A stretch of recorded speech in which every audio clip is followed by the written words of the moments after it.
Olá, gente! Segundo Jesus Cristo, o maior valor que nós temos é o acúmulo de tesouros no céu. Uma relação com Deus que começa com o conhecimento exato e a aplicação de princípios e de normas bíblicas. Esse relacionamento com Deus, ele é o maior bem que uma pessoa pode ter.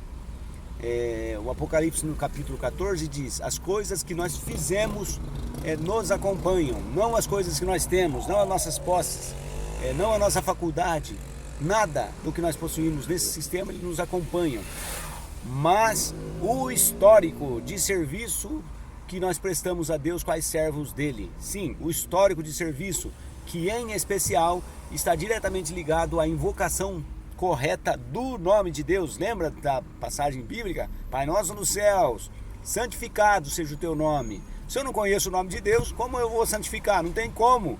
A igreja tem escondido o nome de Deus. Jesus tem sido Deus do ponto de vista da igreja, mas Jesus é só filho. Jesus disse, ele mesmo, Pai nosso no céu, ele estava na terra. Céu, região geográfica diferente da onde Jesus estava. Então o cálculo da igreja sobre a pessoa de Jesus está completamente errado. Jesus é filho e num dado momento da história, é bastante antigo sim, mas teve um tempo onde a vida de Jesus teve um começo, porque ele é criatura apenas. Jesus não é criador. Jesus depende de alguém, dependeu de alguém, assim como nós, para vir à existência. Por isso Jesus é chamado na Bíblia de primogênito. Sim, o primeiro. Quando Deus dividiu o dom da vida pela primeira vez, não foi por estar sozinho no universo, mas por amor à sua criatura inteligente, por simplesmente querer dar a alguém algo bom, ou seja, a existência, o usufruto da vida, seja ela a nível celestial como os anjos ou humanos como nós. Por isso colocou o casal Adão e Eva num paraíso e não num lugar de tormento que é a terra hoje. Se você quiser saber do que eu estou falando, do tormento, pega um carro e vai no trânsito e tenta entregar pessoas. Você saberá do que eu estou falando. Experiência própria. Tá vendo aqui? Aplicativo. Em pleno dia de feriado. Mas voltando àquilo que realmente interessa, é assim, o nosso maior bem são as coisas que nós construímos relacionados à nossa relação com Deus. Relacionados à nossa relação. Essa ficou boa, né? Então, a disposição de servir a Deus, poucas pessoas têm. E assim, a passagem que nós temos por aqui, eu estou usando passagem, mas não como as pessoas acreditam, como nós acreditamos, só porque é curto o tempo. A passagem que nós temos pela Terra, 60, 70, 80 anos, é assim, a melhor coisa que se pode fazer é se construir uma relação com Deus, ou um tesouro acumulado no céu. Mas é uma das últimas coisas que nós temos tempo para fazê-lo, já que a gente vive num mundo que exalta as posses, o dinheiro, é um mundo selvagem mesmo, capitalista. Eu acabei de me lembrar de uma música no qual o autor disse assim: e as cidades elas têm braço aberto num cartão postal, os punhos fechados na vida real. Na verdade isso pode aplicar ao sistema inteiro. O sistema inteiro ele é muito difícil de sobreviver nele. Nós gememos, isso mesmo, a Bíblia diz que a criação geme e está em dores. Nós temos muitos problemas. E obviamente que uma pessoa sábia, né, no pleno sentido da palavra, não é inteligente. Inteligente está cheio de gente aí, mas sábio tem poucos. O inteligente é aqueles que estão lá de alguma forma só para ilustrar, né? Nada contra.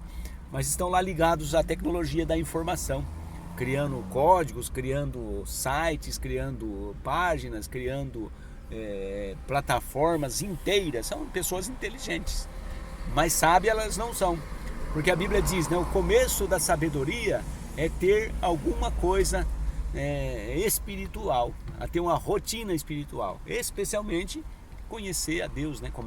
Começa desde aí, né?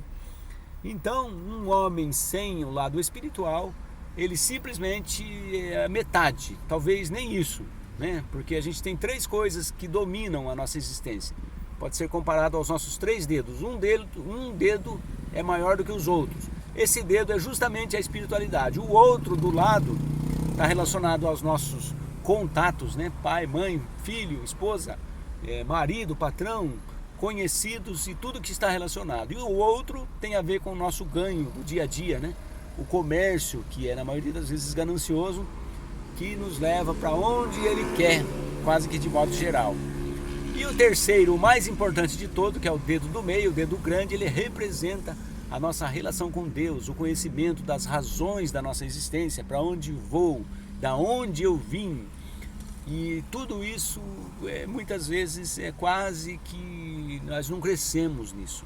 Nós desenvolvemos todas as outras coisas, o lado emocional, o lado financeiro, o lado físico, tudo isso a gente se desenvolve com a passagem das décadas, né?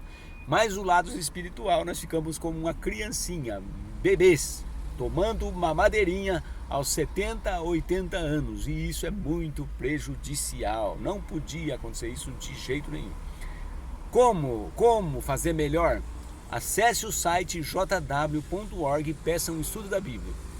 Não há necessidade nem de você entrar em contato, mas se quiser entrar em contato, será um prazer. Dá para dirigir estudos da Bíblia hoje até via internet, né? Dá para fazer via WhatsApp, dá para fazer de sem números de formas. Mas olha o detalhe, é um assunto que poucas pessoas estão interessadas. Se a gente colocar um vídeo assim no YouTube, como ganhar dinheiro, vai ter 1 milhão de acessos facinho. Se você colocar um vídeo, como ganhar a vida eterna, como se desenvolver numa relação com o Criador, vai demorar para... É incrível, mas é isso, não adianta questionar, todo mundo sabe que é isso. O lado espiritual é o lado no qual nós não temos tempo para ele, mas isso significará a nossa... Entendeu a ideia? Porque assim, sem o lado espiritual, significa que com Deus nós não temos pacto. E a Bíblia diz, né, claramente, Jesus disse, né, aquele que se envergonhar dele nesse sistema, ele também se envergonhará dele diante do Pai que está no céu. E uma vez que Jesus é nosso Pai eterno, como assim Pai eterno? Bom, Adão foi o nosso executor eterno, porque ele esbanjou o nosso futuro na transgressão dele. E Jesus se tornou o nosso Pai eterno, porque com a fidelidade de Jesus e até onde ele foi por nós, por você e por mim, ele resgatou de novo o direito que Adão e Eva perderam. Sim, é possível recuperar todo aquilo que foi perdido por meio do proceder fiel de Jesus, contanto que nós desenvolvamos esse lado todo importante que é o lado espiritual. Fica o convite então, jw.org. Milhões de pessoas estudam a Bíblia hoje, mas é uma quantidade irrisória diante da quantidade de população que tem na Terra. É um número pequeníssimo, muito, muito, muito pequeno. Poderia ser melhor. Poderá ser melhor se você for um desses que deu ouvido e que de agora para frente vai fazer empenho em entrar em contato e começar o estudo da Bíblia. Fica o convite então.